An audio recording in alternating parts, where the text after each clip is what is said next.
The way she behaves is abhorrent. It's disgusting. And it in no way represents anything that I stand for. Hello gorgeous, how are you doing? Welcome back to my channel, and in this one we're going to be talking about Jessica Yaniv.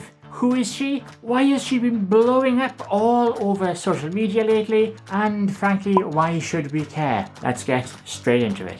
So Jessica Yaniv, you may have seen in the media lately, has been blowing up all over the place. People are talking about her, YouTubers are talking about her, everyone is talking about Jessica Yaniv. And she is, at best, a divisive character. She's been up to all sorts. Some love her, some hate her, some love to hate her. And people are asking me, what do I think of Jessica Yaniv? And frankly, up until like a few weeks ago, didn't even know who she was. Could barely remember her. But all of that, oh boy, did that change recently. Because a year ago, she was frankly somebody else's problem. I vaguely remember her something kicking off in Canada where somebody felt they were wronged by some sort of salon or something. I didn't really pay much attention, and all the media publicity got sort of got silenced by the court there, and I just thought it was yet another transgender person being, wronged by the media and wronged by a business. It was in Canada. I didn't pay much attention, I'll be honest with you. But then recently we found a lot more information out. The media block was lifted and we found out the whole case.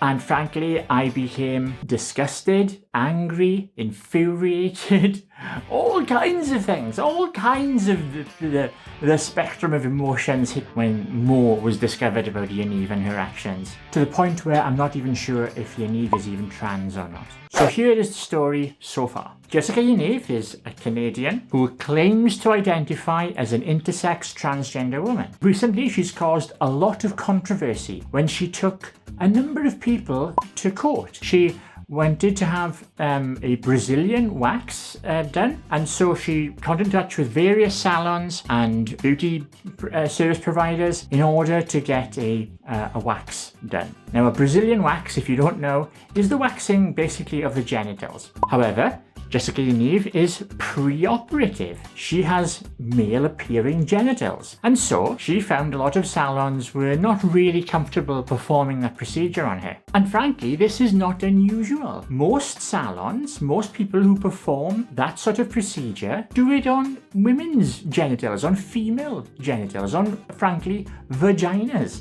They're not experienced or trained or really qualified to do a penis and balls. And honestly, it's a different procedure. You don't just slap the hot wax on and have at it. You can, but oh my god, it's a different procedure. I'm qualified to perform hair removal. I've done Brazilians. Not on man parts. But I digress. In a nutshell, not satisfied with being told no, that people weren't comfortable or qualified to do that, she took them to court. And she got people fired and closed down. There's a lot of detail to unpack here, but basically people lost their livelihoods over this. She basically went through Facebook looking for people who performed these services at home. People weren't comfortable going out to see her alone or go out to see her because of her approach. I'll get back on, let's stick a pin in this. I want to get back to this point later because there's more about Yaniv to tell you. Yaniv has a history for taking people to court. Anyone who she deems to be transphobic will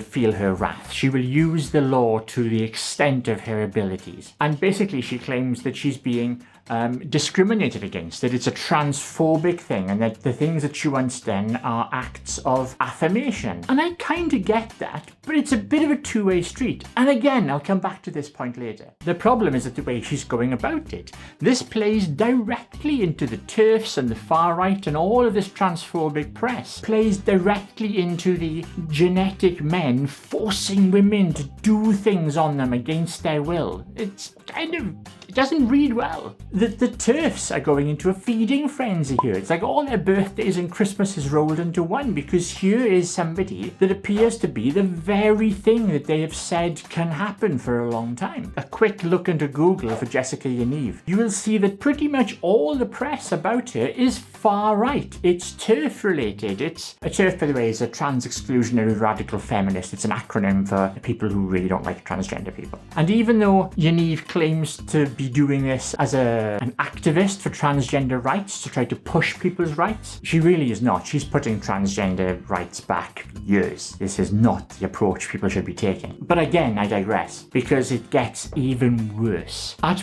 best, Jessica Yaniv also has some rather creepy fetishes, to the point where people are even saying she may be a paedophile. She's been linked with, and in fact has advertised to do a children's topless pool party where the parents are not allowed to come. She has there are numerous cases on social media where women have come forward to say that when they were underage, Yaniv has contacted them and been inappropriate at best. And there's probably there'll be some links popping up around this page here of some of this stuff. It's really not comfortable reading. There's the bizarre stuff where she's like had conversations with people where she's pretended to be a baby, which okay, like, you know, whatever. Then there are the selfies that she's been taking in women's changing rooms and in women-only spaces. She's been talking to children about how to insert a tampon.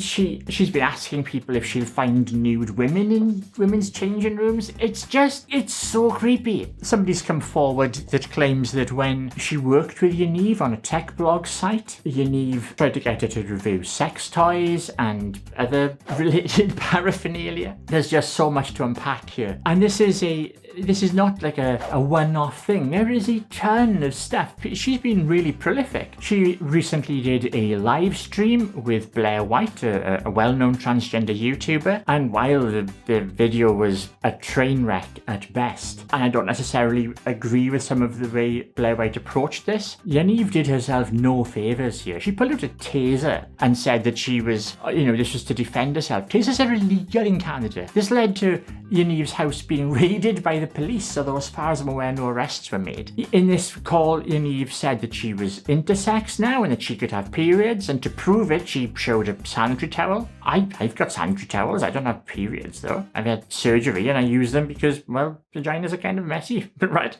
But, this is not proof of anything. Yaniv has a balls and a penis and apparently a vagina too, which I guess anything is possible. I'm intersex. I've got female chromosomes. I've got Della Chappelle syndrome, but this does not excuse crazy behaviour. I've had some bad press written about me. I've had people threatening to dox me before. Something else, by the way, which Yaniv is very happy to do. She will dox. If she doesn't like you online, she will post your social media details, your private address and your phone number. She did this to Blair White because she didn't like the way the video went. She's not a nice person. It's annoying, to say the least, that the far right, the transphobic press, the TERFs, are all now waving Yaniv around and saying, look, we told you so. Transgender people are crazy. Even though these are the exact same people who will deny the fact that white men with guns shooting up schools are not typical of white men. Yaniv is not typical of transgender women or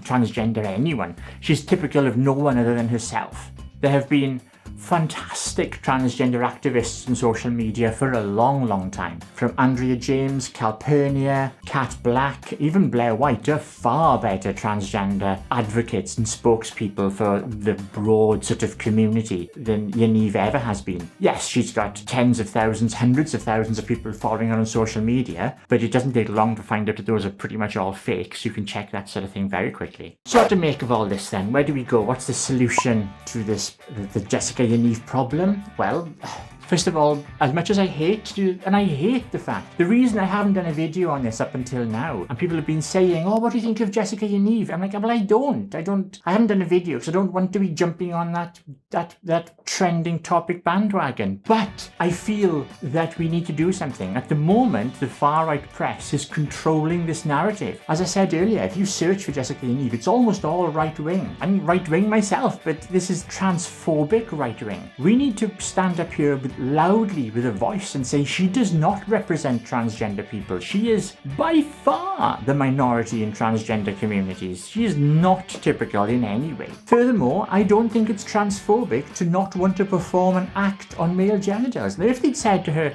you can't come into our salon because you're transgender, which I don't believe happened, that's a different thing. I've been refused service in a clothes shop before because they said, oh, well, you're transgender, so you can't can't come in here. That's different, okay? This is actually performing a physical act on somebody, and I get it. If people say they don't want to do that, we should respect that. And to be honest, the way the press are covering Yaniv is extremely transphobic, because she's not a typical transgender woman. Arguably, is she even transgender at all? Nonetheless, I do feel that in the transgender community, we do need to speak up. It's wrong, we shouldn't have to, but the society we live in is one where we need to make sure that balance is seen. And so, as such, we need to be quite clear here at all times and say, Jessica Yaniv, you do not represent the transgender community. The media, the press, the TERFs, all of you crazy people, she does not represent the transgender community.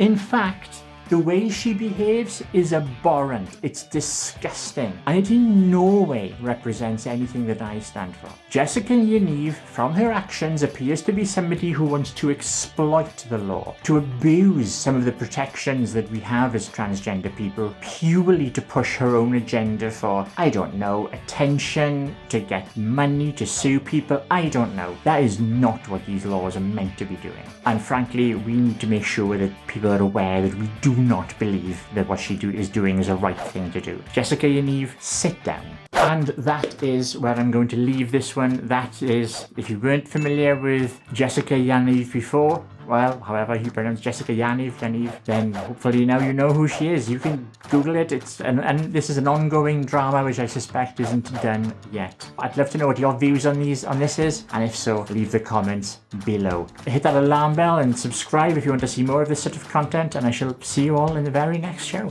Popping up over there is the last video I put out, and below that is the one YouTube thinks you should watch next. Thank you so much for watching. I love you guys very much. Bye.